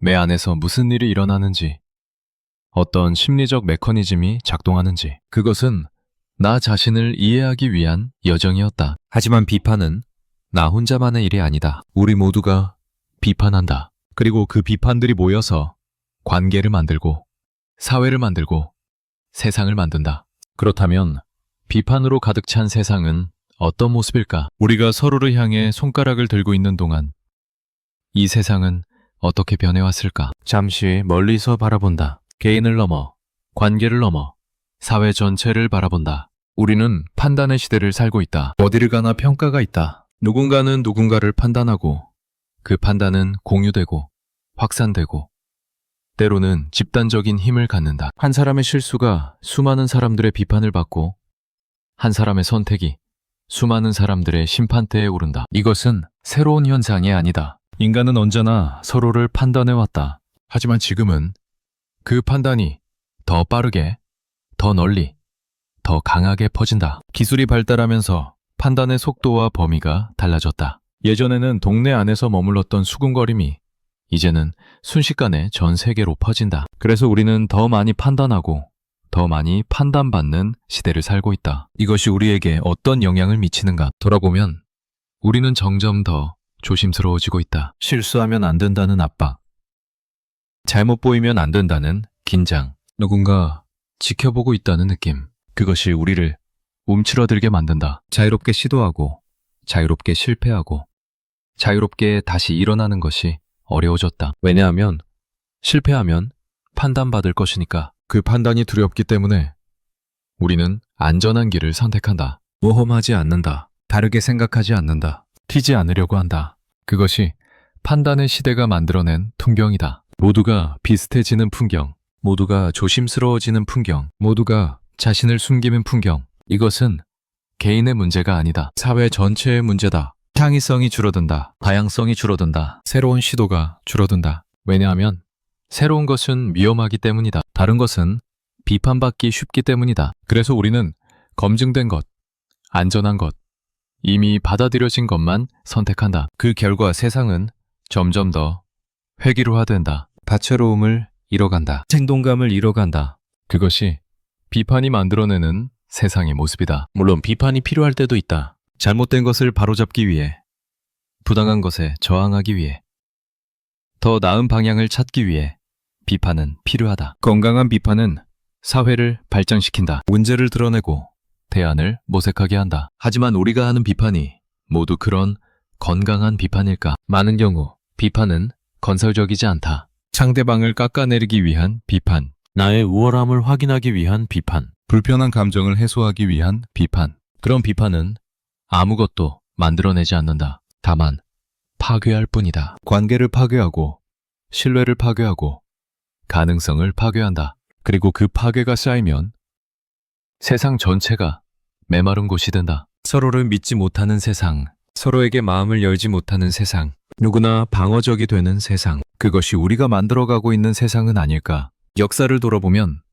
판단과 비판이 극단으로 치달았던 시대들이 있었다. 서로 다른 생각을 가졌다는 이유로 배척하고 서로 다른 믿음을 가졌다는 이유로 박해했던 시대들. 마녀 사냥이 있었고 사상 검증이 있었고 집단적인 광기가 있었다. 그때 사람들은 자신이 옳다고 믿었다. 자신의 판단이 정당하다고 믿었다. 저들은 틀렸고 우리는 맞다고 믿었다. 그 확신이 끔찍한 일들을 가능하게 했다. 물론 지금은 그때와 다르다. 하지만 본질은 비슷하다. 우리가 누군가를 판단할 때 우리는 우리 자신이 옳다고 믿는다. 우리의 기준이 정당하다고 믿는다. 그 믿음이 우리에게 판단할 권리를 준다고 생각한다. 그런데 그 기준은 어디서 온 것일까? 정말 보편적이고 절대적인 것일까? 아니면 우리가 자라온 환경, 우리가 속한 집단, 우리가 가진 편견이 만들어낸 것일까? 이 질문 앞에서 겸손해질 필요가 있다. 나의 판단이 틀릴 수도 있다는 것, 나의 기준이 편협할 수도 있다는 것, 내가 옳다고 믿는 것이 다른 시각에서는 그렇지 않을 수도 있다는 것, 그 가능성을 열어두는 것이 경손이다. 그리고 그 경손이 있을 때 비판은 조심스러워진다. 함부로 판단하지 않게 된다. 쉽게 손가락질하지 않게 된다. 왜냐하면 나도 틀릴 수 있다는 것을 알기 때문이다. 문학은 오래전부터 이 주제를 다루어 왔다. 인간의 판단이 얼마나 불완전한지, 그 판단이 어떤 비극을 만들어내는지 수많은 작품들이 보여주었다. 셰익스피어의 비극들을 떠올려 본다. 오셀로는 이아고의 말을 믿고 데스데모나를 판단했다. 그녀가 자신을 배신했다고 믿었다. 그 판단은 틀렸다. 하지만 그것을 깨달았을 때는 이미 늦었다. 사랑하는 사람을 죽인 뒤였다. 리어 왕은 딸들을 잘못 판단했다. 달콤한 말을 하는 딸들은 믿고 진심을 말하는 딸은 내쫓았다. 그 판단의 대가는 참혹했다. 모든 것을 잃고 나서야 자신의 어리석음을 깨달았다. 이 이야기들은 판단의 위험성을 보여준다. 우리가 확신할 때 우리는 가장 크게 틀릴 수 있다. 우리가 옳다고 믿을 때 우리는 가장 큰 실수를 저지를 수 있다. 그래서 판단은 조심스러워야 한다. 하지만 우리는 얼마나 조심스럽게 판단하는가? 대부분의 경우 우리는 너무 빨리 판단한다. 충분히 듣기 전에, 충분히 이해하기 전에, 충분히 생각하기 전에 결론은 내린다. 그리고 그 결론을 확신한다. 그 확신이 관계를 망치고 기회를 놓치게 하고 때로는 돌이킬 수 없는 상처를 남긴다. 동양의 지혜도 비슷한 이야기를 한다. 노자는 말했다. 아는 자는 말하지 않고 말하는 자는 알지 못한다. 이것은 판단에도 적용된다. 진정으로 아는 사람은 쉽게 판단하지 않는다. 왜냐하면 세상이 얼마나 복잡한지 알기 때문이다. 하나의 행동 뒤에 얼마나 많은 맥락이 있는지 알기 때문이다. 겉으로 보이는 것이 전부가 아니라는 것을 알기 때문이다. 반면 알지 못하는 사람은 쉽게 판단한다. 표면만 보고 결론을 내린다. 자신의 제한된 관점으로 전체를 재단한다. 그래서 빠른 판단은 종종 무지의 표현이다. 반면 판단을 유보하는 것은 지혜의 표현이다. 공자도 말했다. 군자는 말이 행동을 앞서는 것을 부끄러워한다. 판단을 말로 내뱉기 전에 자신이 정말 그렇게 살고 있는지 돌아보라는 뜻이다. 남을 비판하기 전에 자신은 어떤지 점검하라는 뜻이다. 이것은 니체의 명언과 통한다. 타인을 비판하면서 자신의 결점을 가리는 것은 비겁하다는 것. 비판하기 전에 자신을 먼저 보라는 것. 동서양의 지혜가 같은 곳을 가리키고 있다. 그렇다면 왜 우리는 이 지혜를 따르기 어려운 걸까? 왜 우리는 알면서도 계속 판단하는 걸까? 아마도 판단이 주는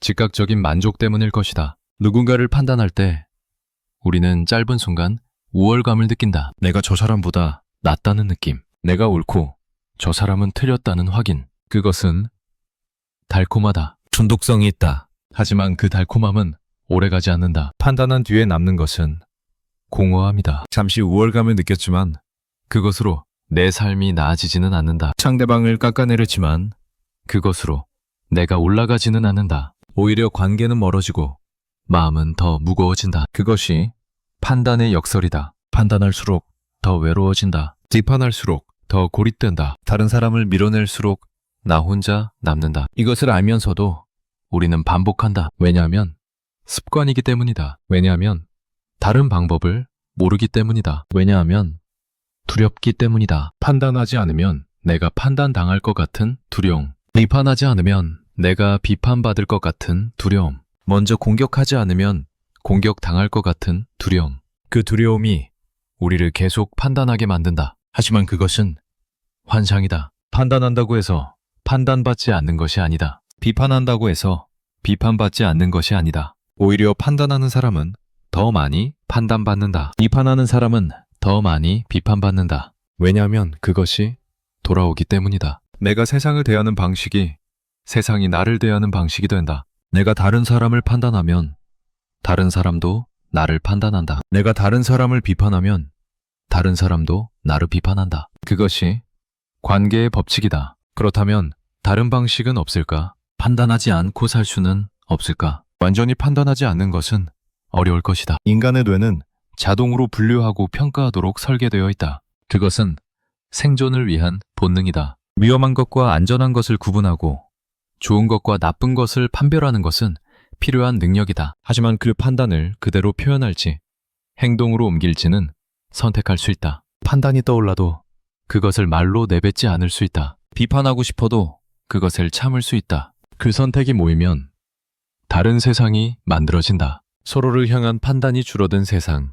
비판보다 이해가 먼저인 세상. 손가락질보다 손 내밀기가 먼저인 세상. 그것이 가능할까? 낙관적으로만 말하기는 어렵다. 인간의 본성은 쉽게 바뀌지 않는다. 그리고 세상에는 비판해야 할 일들이 분명히 있다. 부당함에 침묵하는 것은 옳지 않다. 잘못된 것을 바로잡는 노력은 필요하다. 하지만 구분은 필요하다. 건설적인 비판과 파괴적인 비판. 사안에 대한 비판과 사람에 대한 비판. 변화를 위한 비판과 우월감을 위한 비판. 후자를 줄이는 것은 가능하다. 그리고 그것만으로도 세상은 많이 달라질 수 있다. 관계에 대해 생각해본다. 우리가 누군가와 가까워지는 것은 어떤 과정일까? 처음에는 서로를 잘 모른다. 그래서 조심스럽다. 하지만 시간이 지나면서 조금씩 알아간다. 상대방의 좋은 점도 보이고 부족한 점도 보인다. 그때 어떻게 하느냐에 따라 관계의 방향이 결정된다. 부족한 점을 비판하면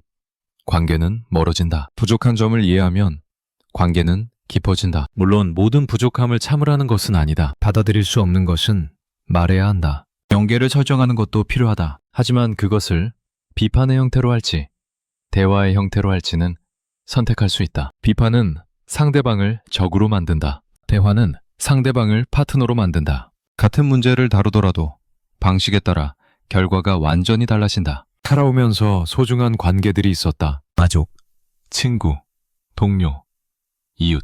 그 관계들 속에서 우리는 많은 판단을 내려왔다. 때로는 상대방의 단점에 집중했고 때로는 상대방의 잘못을 지적했다. 그것이 쌓이면서 어떤 관계는 멀어졌고 어떤 관계는 끊어졌다. 돌아보면 그 판단들이 정말 필요했는지 모르겠다. 그때 비판하지 않았더라면 어땠을까? 그때 이해하려고 노력했더라면 어땠을까? 그때 손가락질 대신 손을 내밀었더라면 어땠을까? 물론 과거로 돌아갈 수는 없다. 이미 일어난 일은 바꿀 수 없다. 하지만 앞으로는 다르게 할 수 있다. 지금부터라도 판단을 줄이고 이해를 늘릴 수 있다. 비판을 줄이고 대화를 늘릴 수 있다. 그것이 우리에게 주어진 선택이다. 한 분이 말씀하신 적이 있다. 평생 아내의 잔소리가 싫었다고. 왜 저렇게 잔소리를 하는지 이해할 수 없었다고. 그래서 속으로 많이 비판했다고. 그런데 아내가 아프고 나서 깨달았다고 한다. 그 잔소리가 사실은 걱정이었다는 것을.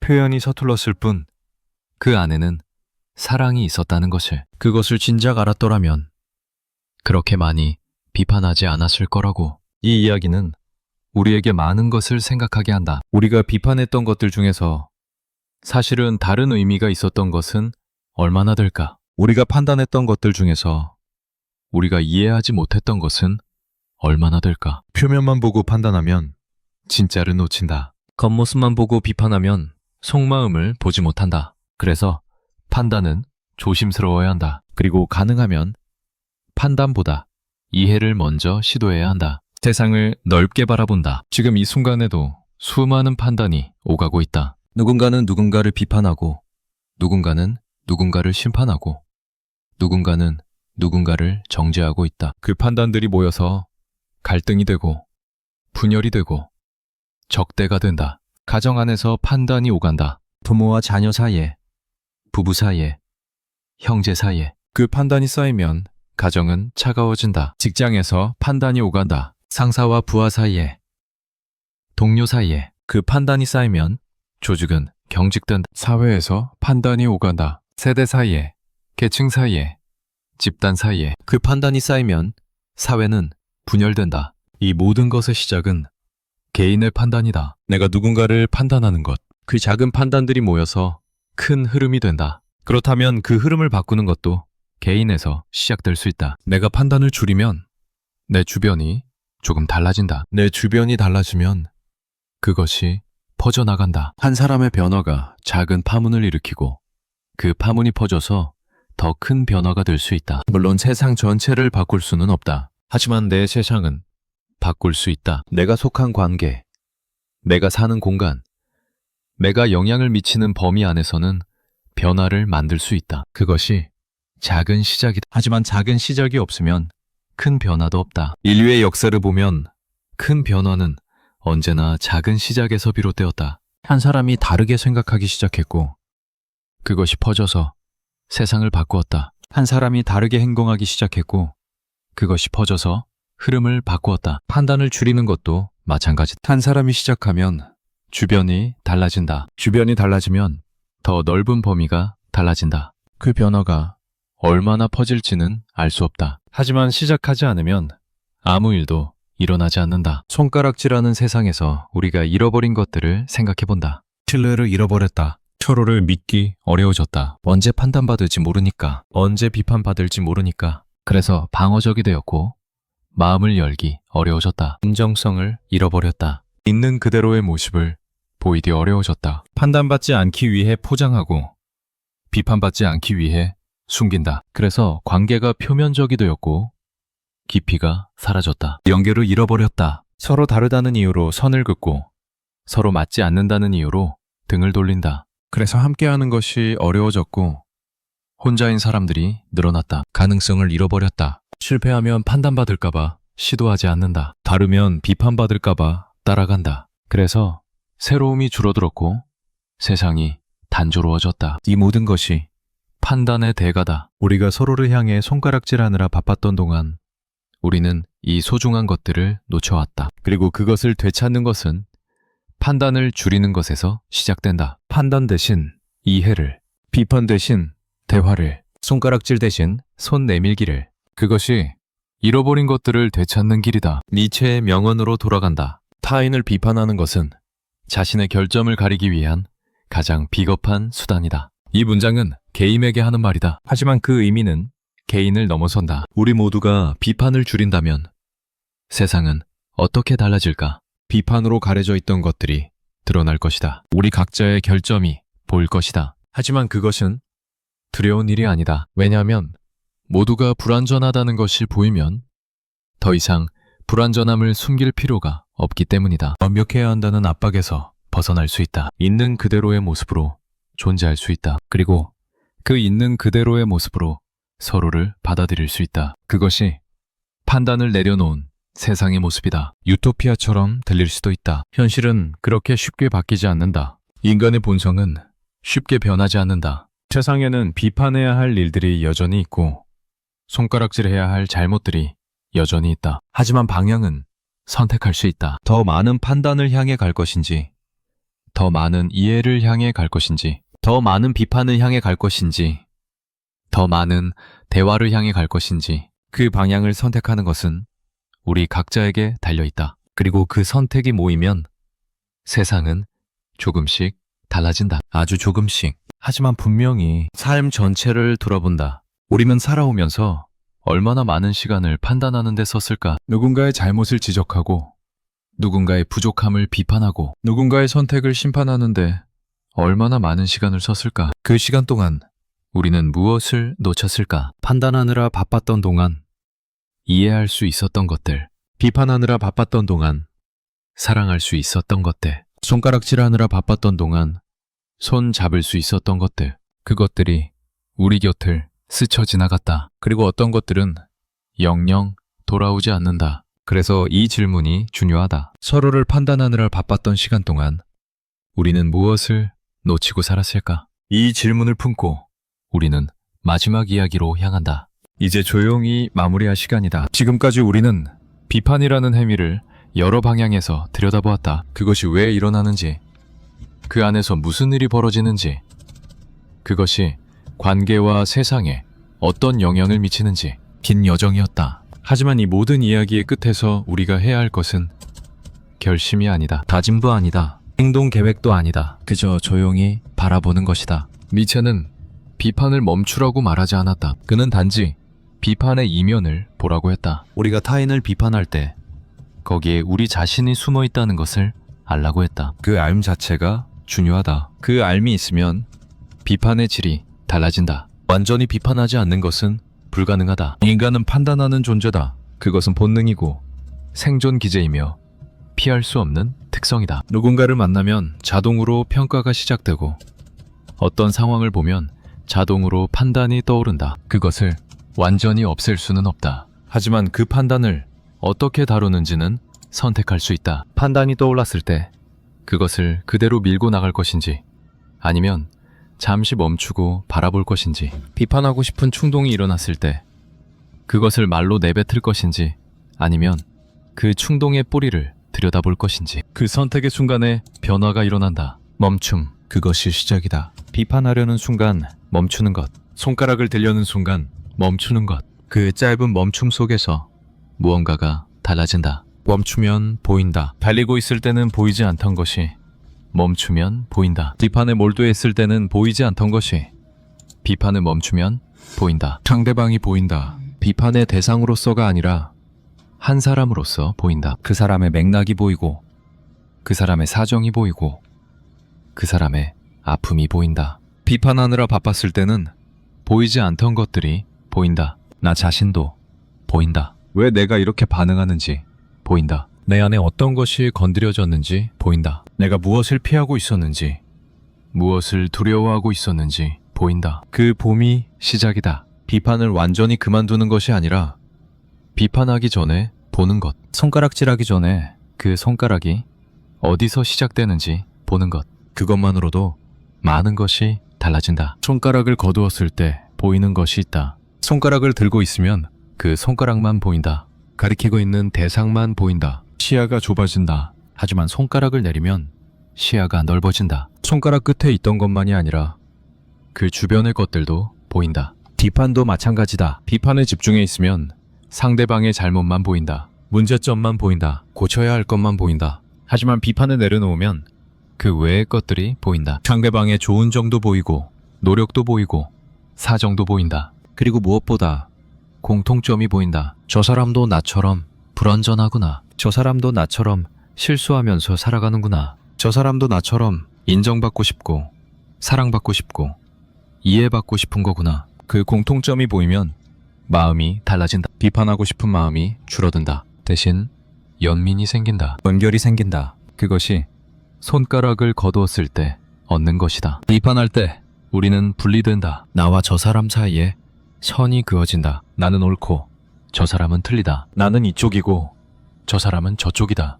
그 선이 우리를 나눈다. 하지만 비판을 내려놓으면 그 선이 흐려진다. 나와 저 사람이 그렇게 다르지 않다는 것이 보인다. 같은 인간이고 같은 불완전함을 가지고 있고 같은 바람을 품고 살아간다는 것이 보인다. 그 공통점 위에서 연결이 일어난다. 분리가 아니라 연결, 대립이 아니라 함께함.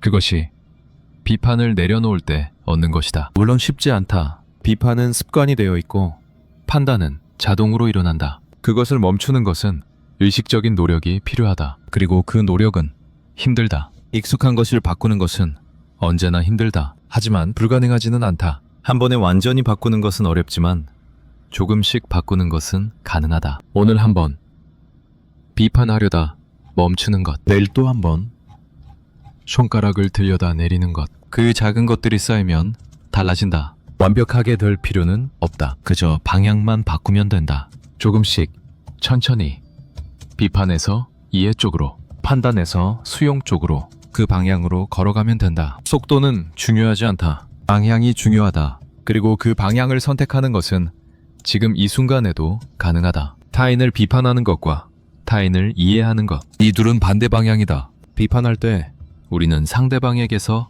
멀어진다. 이해할 때 우리는 상대방에게 가까워진다. 비판할 때 우리는 위에서 아래를 내려다본다. 이해할 때 우리는 같은 눈높이에서 마주본다. 어느 쪽이 더 좋은지는 말하지 않겠다. 삶에는 비판이 필요한 순간도 있다. 잘못된 것을 잘못되었다고 말해야 할 때가 있다. 부당함에 저항해야 할 때가 있다. 그런 비판은 필요하고 가치 있다. 하지만 그런 비판은 생각보다 많지 않다. 우리가 하는 비판 대부분은 세상을 바꾸기 위한 것이 아니다. 그냥 불편해서, 그냥 마음에 안 들어서, 그냥 습관적으로 하는 비판이 더 많다. 그런 비판은 세상을 바꾸지 못한다. 다만 관계를 멀어지게 하고 마음을 다치게 할 뿐이다. 그런 비판을 줄이는 것, 그것이 우리가 할 수 있는 일이다. 비판을 멈추면 공간이 생긴다. 비판이 차지하고 있던 자리가 비워진다. 그 빈 공간에 다른 것이 들어올 수 있다. 호기심이 들어올 수 있다. 저 사람은 왜 저렇게 할까? 비판이 아니라 궁금함으로 바라보는 것. 답을 정해놓지 않고 열린 마음으로 탐구하는 것. 관심이 들어올 수 있다. 저 사람은 어떤 사정이 있을까? 어떤 어려움이 있을까? 어떤 바람이 있을까? 그것을 알고 싶어하는 마음. 공감이 들어올 수 있다. 저 사람도 힘들겠구나. 저 사람도 나름대로 애쓰고 있구나. 그것을 함께 느끼는 마음. 이 모든 것이 비판이 차지하고 있던 자리에 들어올 수 있다. 하지만 비판이 그 자리를 차지하고 있는 한 다른 것은 들어오지 못한다. 비판을 내려놓아야 공간이 생긴다. 그 공간이 있어야 새로운 것이 들어온다. 그래서 비판을 내려놓는 것은 비우는 것이다. 그리고 비움은 채움의 시작이다. 나 자신을 향한 비판도 마찬가지다. 우리는 타인만 비판하는 것이 아니다. 자신도 비판한다. 어쩌면 자신에 대한 비판이 더 가혹할 수도 있다. 왜 나는 이것밖에 못하지? 왜 나는 저렇게 하지 못하지? 왜 나는 이 모양일까? 그 비판이 우리를 갉아먹는다. 자신에 대한 비판은 자신감을 떨어뜨린다. 시도할 용기를 빼앗는다. 있는 그대로의 자신을 받아들이지 못하게 한다. 니체의 말은 타인에 대한 비판을 이야기했지만 자신에 대한 비판에도 적용된다. 자신을 비판하는 것도 무언가를 가리기 위한 것일 수 있다. 진짜 마주해야 할 것을 피하기 위해 자신을 탓하는 것일 수 있다. 변화해야 할 것을 외면하기 위해 자기 비난에 빠지는 것일 수 있다. 자기 비판은 때로 자기 기만이다. 자신을 탓하면서 정작 해야 할 일은 하지 않는 것. 스스로를 비난하면서 실제로는 아무것도 바꾸지 않는 것. 그것은 진정한 성찰이 아니다. 진정한 성찰은 비판이 아니라 이해다. 왜 내가 이렇게 되었는지 이해하는 것. 어떤 상처가 있고 어떤 두려움이 있고 어떤 부족함이 있는지 보는 것. 그것을 탓하지 않고 그냥 보는 것. 그 봄 속에서 변화가 일어난다. 비판은 변화를 막지만 이해는 변화를 가능하게 한다. 자신을 가혹하게 비판하면 방어가 일어난다. 마음이 다친다. 하지만 자신을 이해하면 열림이 일어난 변화할 여지가 생긴다. 그래서 자신에 대한 비판도 내려놓을 필요가 있다. 타인에 대한 비판을 내려놓는 것처럼 자신에 대한 비판도 내려놓는 것. 그러면 자신이 보인다. 비판의 눈으로 보던 자신이 아니라 있는 그대로의 자신이 보인다. 불완전하지만 애쓰고 있는 자신. 부족하지만 나름대로 살아가고 있는 자신. 실수하지만 그래도 계속 일어서는 자신. 그 자신을 보면 연민이 생긴다. 자신에 대한 연민. 그 연민이 자기 수용의 시작이다. 자기 수용이 있으면 타인 수용도 가능해진다. 자신의 불완전함을 받아들이면 타인의 불완전함도 받아들일 수 있다. 자신에게 관대해지면 타인에게도 관대해질 수 있다. 자신을 용서하면 타인도 용서할 수 있다. 모든 것은 연결되어 있다. 자신을 대하는 방식이 타인을 대하는 방식이 된다. 내 안의 비판이 밖으로 향하는 비판이 된다. 내 안의 이해가 밖으로 향하는 이해가 된다. 그래서 비판을 내려놓는 일은 안과 밖에서 동시에 일어나야 한다. 타인에 대한 비판을 내려놓고 자신에 대한 비판도 내려놓는 것. 그 두 가지가 함께 갈 때 진정한 변화가 일어난다. 삶을 다시 바라본다. 우리는 살아오면서 수많은 비판을 해왔다. 타인을 향한 비판, 자신을 향한 비판, 세상을 향한 비판. 그 비판들이 쌓여서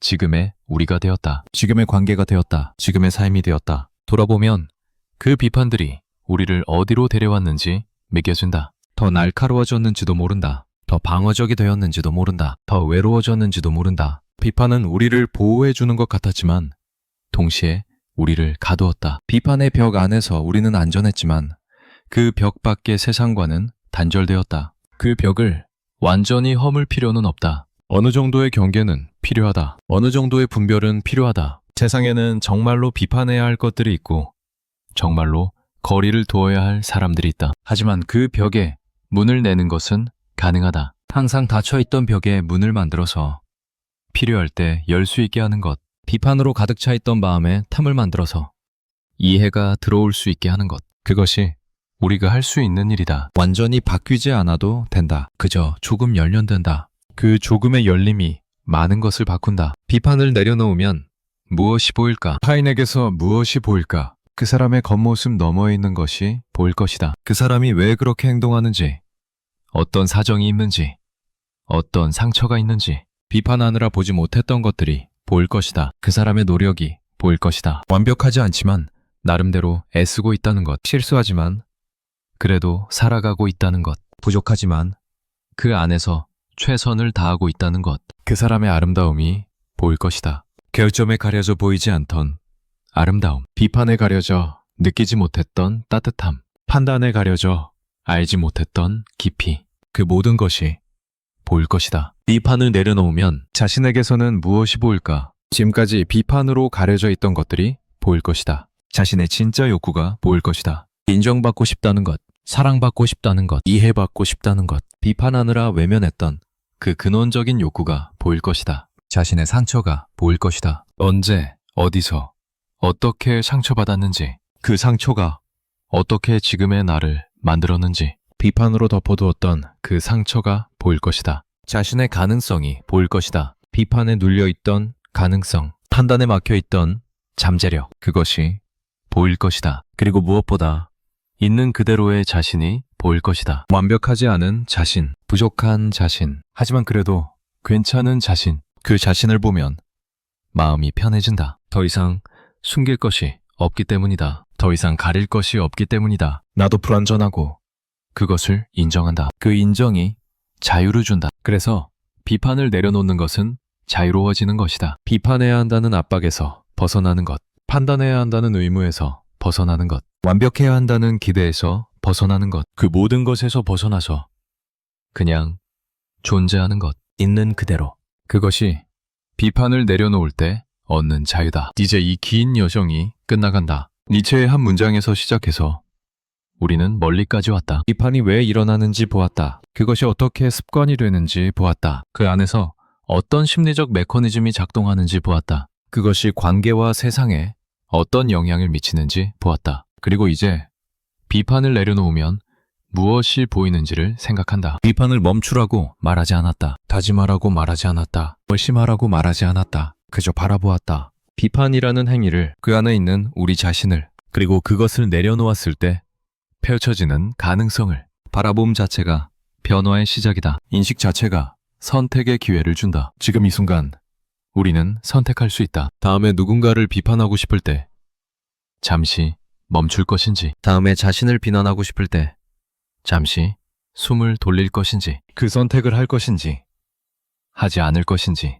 그것은 우리 각자에게 달려있다. 만유하지 않는다. 다만 가능성을 열어둔다. 비판을 내려놓는 것이 가능하다는 것. 그렇게 할 때 다른 것이 보인다는 것. 그 다른 것이 우리를 더 자유롭게, 더 연결되게, 더 온전하게 만들 수 있다는 것. 그 가능성을 품고 살아가는 것만으로도 무언가가 달라진다. 결심하지 않아도 된다. 다짐하지 않아도 된다. 그저 알면 된다. 비판 너머에 무언가가 있다는 것을, 손가락을 거두면 보이는 것이 있다는 것을, 그 알미 우리 안에 씨앗처럼 심어진다. 그 씨앗이 언제 싹을 틔울지는 알 수 없다. 내일일 수도 있고 1년 뒤일 수도 있고 훨씬 나중일 수도 있다. 하지만 심어진 씨앗은 언젠가 자란다. 적절한 때가 오면. 그래서 지금 당장 바뀌지 않아도 괜찮다. 지금 당장 비판을 멈추지 못해도 괜찮다. 그저 이 이야기가 마음 어딘가에 남아있으면 된다. 그러면 언젠가 비판하려는 순간에 문득 떠오를 것이다.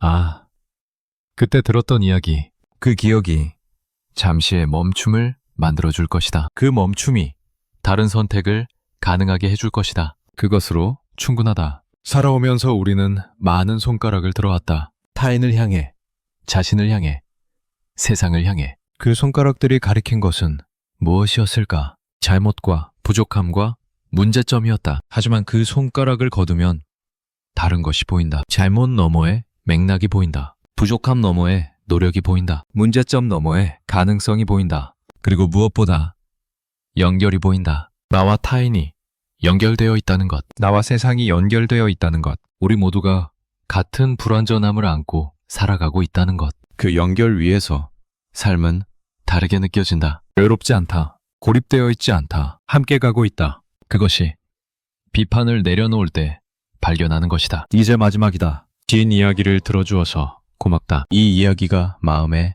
작은 파문을 일으켰기를 바란다. 그 파문이 퍼져서 언젠가 다른 선택으로 이어지기를 바란다. 하지만 그것은 바람일 뿐이다. 관여하지 않는다. 기배하지 않는다. 그저 가능성을 열어둘 뿐이다. 니체의 문장으로 시작했으니 그 문장을 다시 떠올리며 마무리한다. 타인을 비판하는 것은 자신의 결점을 가리기 위한 가장 비겁한 수단이다. 이 문장이 우리에게 묻는 것은 비판을 멈추라는 것이 아니다. 비판할 때 너 자신을 보라는 것이다. 손가락을 들 때 그 손가락이 어디서 시작되는지 보라는 것이다. 그리고 그것을 볼 때 우리는 선택할 수 있다. 계속 가릴 것인지, 드러낼 것인지, 계속 숨을 것인지, 마주할 것인지. 그 선택은 우리 각자의 것이다. 오늘 이 순간 이후로 우리의 삶에서 비판의 순간들이 올 것이다. 누군가의 행동이 마음에 안 들 것이다. 누군가의 말이 거슬릴 것이다. 누군가의 선택이 이해되지 않을 것이다. 그때 손가락이 올라갈 것이다. 그 순간 문득 이 이야기가 떠오른다면, 그래서 잠시 멈춘다면 그 멈춤 속에서 무엇이 보일까? 상대방에게서 무엇이 보일까? 나 자신에게서 무엇이 보일까? 그것은 아직 알 수 없다. 하지만 분명한 것은 비판하느라 바빴을 때는 보이지 않던 무언가가 보일 것이라는 점이다. 그 무언가가 무엇인지는 각자가 발견해야 한다. 누가 대신 말해줄 수 없다. 직접 경험해야 알 수 있다. 그래서 마지막으로 이 질문을 남긴다. 답을 요구하지 않는다. 그저 품고 가면 된다. 살아가면서 때때로 꺼내보면 된다. 그러면 그때마다 다른 답이 떠오를 것이다. 그 답들이 모여서 우리의 삶이 될 것이다. 판단을 내려놓는다면 나는 그 사람에게서, 그리고 나 자신에게서 무엇을 발견하게 될까?